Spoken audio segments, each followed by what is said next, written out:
அன்பு சகோதரமே, பச்சபாதமில்லாத பரிசுத்த தேவனின் வல்லமை உள்ள நாமத்திலே மகிழ்ச்சி பொங்க வாழ்த்துக்கள்.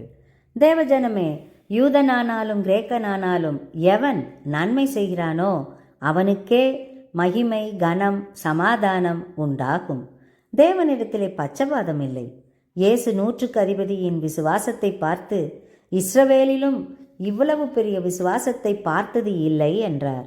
பேதுருவோ, கொர்நேலியு வீட்டில் புறஜாதியார் அனைவரும் ரட்சிக்கப்பட்டு பரிசுத்த ஆவியை பெற்றதை பார்த்து, தேவனிடத்திலே பாகுபாடு இல்லை, அவருக்கு பயந்து நீதியை செய்கிறவனே அவருக்கு உகந்தவன் என்றார்.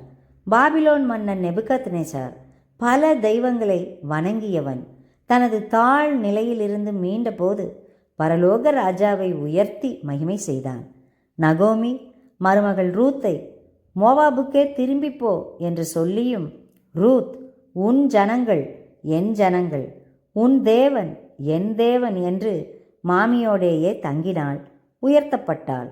நாகமான் சிரியா தேச படைத்தலைவன், குஷ்டரோகி, எலிஷாவின் தேவனையும் வார்த்தையையும் நம்பினான், குணமடைந்தான். இஸ்ரவேலின் தேவனே தேவன் என்று அறிக்கையும் செய்தான். நிக்கோதேமோ மத முகமூடி அணிந்திருந்து மனிதர்களுக்கு பயந்து இரவிலே வந்து இயேசுவை சந்தித்தான். இருளில் வந்தவனுக்கு இயேசு வெளிச்சத்தை கொடுத்தார். கரியப்போளம் வெள்ளைப்போளம் கலந்து ஏறக்குறைய 100 ராத்தல் கொண்டு வந்து இயேசுவின் சடலத்தை கல்லறையிலே அடக்கம் செய்யும் அளவிற்கு தைரியத்தையும் விசுவாசத்தையும் பெற்றான்.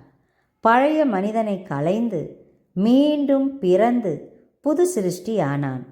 அதைத்தான் இயேசு, இவர்கள் தங்கள் உதடுகளினால் என்னை கனம் பண்ணுகிறார்கள், அவர்கள் இருதயமோ எனக்கு தூரமாய் விலகி இருக்கிறது. இவர்கள் வெள்ளையடிக்கப்பட்ட கல்லறைகள், வெளியே மனுஷர் முன் நீதிமான்கள், உள்ளமோ சாபத்தினாலும் அக்கிரமத்தினாலும் நிறைந்திருக்கிறது என்றார். நாம் ஜெபிக்கலாமா? அன்பு தேவனே, தேவாலயம் போனாலோ கிறிஸ்தவ குடும்பத்தில் பிறந்தாலோ மட்டுமே போதாதுப்பா. பழைய மனிதன் மரித்து புதிய மனிதன் இயேசு எங்களுக்குள்ளே பிறக்க வேண்டும். நிக்கோதேமு போல மத முகமூடி அணியாமல் கிறிஸ்துவுக்குள் பழையன ஒழிந்து புதிதாகி மறுபடி பிறந்து புது சிருஷ்டியாக நாங்கள் விசுவாசத்தோடு ஆவியின் பலத்தோடு வாழ இயேசுவின் நாமத்திலே கேட்கிறோம் எங்கள் பரமபிதாவே. ஆமேன்.